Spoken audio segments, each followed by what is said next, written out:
पुणे जिल्ह्यातील टॉप 9 बातम्या। पुण्यातील स्वारगेट शिवाजीनगर आगारात अवैध एजंटकडून प्रवाशांची पळवापळवी। एसटी आगारात खासगी गाड्यांचा सुळसुळाट। आरटीओकडे तक्रार करूनही कारवाई होईना। चोरीच्या गुन्ह्यात अटकेत असलेल्या आरोपीला कोठडीत आली चक्कर। ससून रुग्णालयात उपचारासाठी दाखल केल्यानंतर आरोपीचा मृत्यू। पुणे शहरातील विश्रामबाग पोलीस ठाण्यात होता कोठडीत।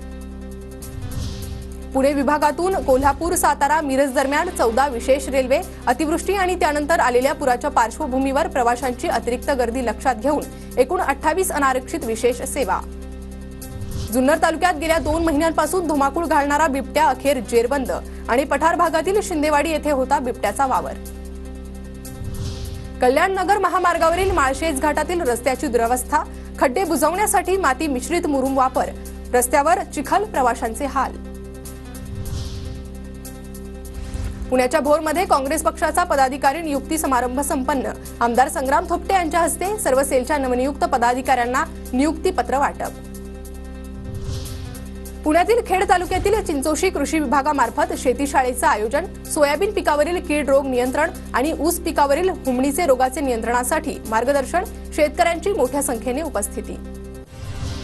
आवक घटल्याने लिंबाच्या दरात वाढ। गोणी मागे 200 ते 300 रुपयांची वाढ। घरगुती ग्राहक आणि लोणचे व्यापारी यांच्याकडून लिंबांना मागणी।